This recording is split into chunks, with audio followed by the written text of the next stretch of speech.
Hello, Fredak here, Fred ACC. That's right, all one word. I want to thank you all for being here today. Please subscribe, hit the likes button, whatever you'd like to do. Ask any questions, smash the like button, make sure to subscribe. That way you don't miss out on any of the future things that we got coming up. At any rate, today's discussion is going to be about the economy. This probably should have been done, probably a year ago. That's when I saw all this coming. So I will give you this brief rundown. So there was a term in my youth called the canary in the coal mines. Now, I'm a New York City kid by nature, but the canary in the coal mine was a literal statement that those who worked down in the coal mines, let's just say in Kentucky, they had a canary in a cage. Someone's job was to watch that canary. If the canary started to wobble or keel over, that person would call out, everybody drop the picks and shovels, get out, the air is bad. 2 minutes, you'll all be probably toast. At any rate. So the term canary in the coal mine is kind of a warning sign. The canary had very susceptible lungs towards bad air, and he or she would respond first to bad air before the humans would. Hence, canary in the coal mine term for something that is impending danger. On the economic front, there are numerous different canaries in the coal mines, many of them, and they've been there building for the past 12 months at least.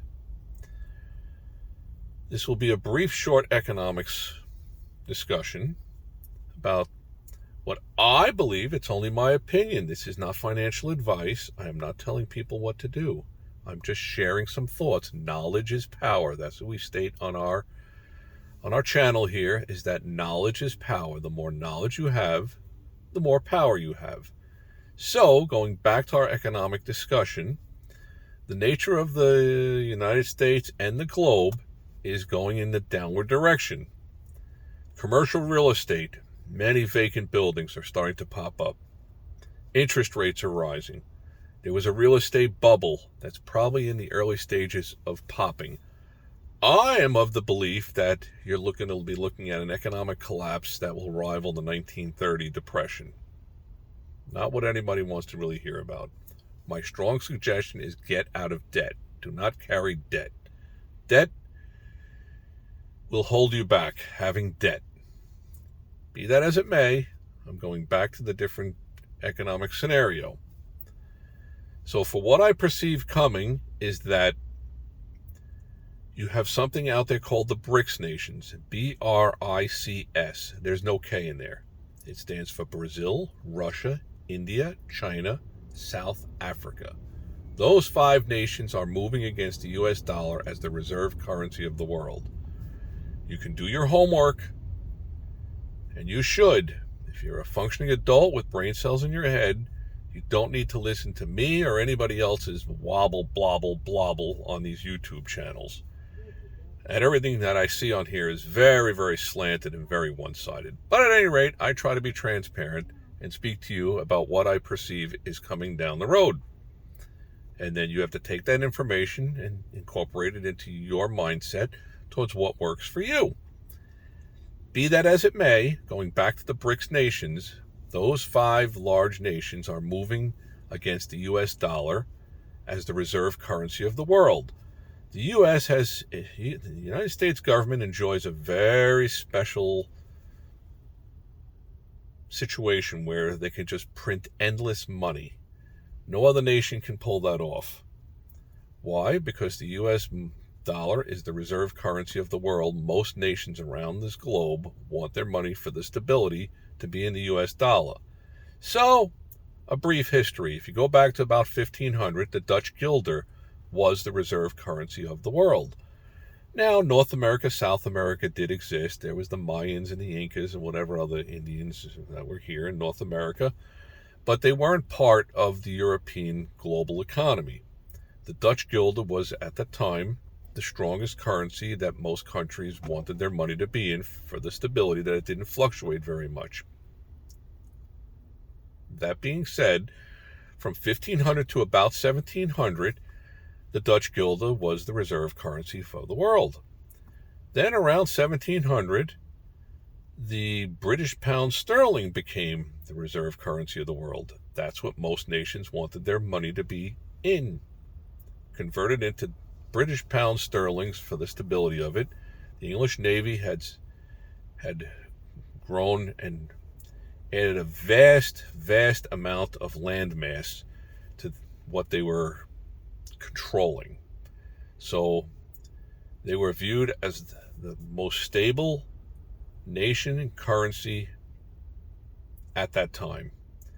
That lasted till about World War I. By World War II, the Bretton Woods Agreement established the United States dollar as the reserve currency of the world, partly based upon, if you think about it, the Industrial Revolution that the United States enjoyed from about 1880, 1890 up till about World War II, with all the tremendous output. Henry Ford, the assembly line. U.S. made incredible products in the 1920s, 30s, 40s. Very sought after. U.S. made was top shelf. So, for that reason, I would believe the U.S. dollar was considered extremely stable. And because of the GDP that we had. Unfortunately, you fast forward to the last 30 years, and the tremendous, endless amount of just printing money has come to a point where the rest of the world is starting to realize that the emperor has no clothes. Not that the clothes are beautiful, he just doesn't have any. So the U.S. government has a tremendous amount of debt that's been printed out of thin air. And people say, oh, we're kicking the can, your grandchildren have to pay for this. I don't think your great, go on a lot of grandchildren could possibly pay back the debt that's been created. It is just too much. And try to remember from history, debt took down Rome. Rome was dominant 200 years ago. But too much debt took Rome down. Debt will take anybody down.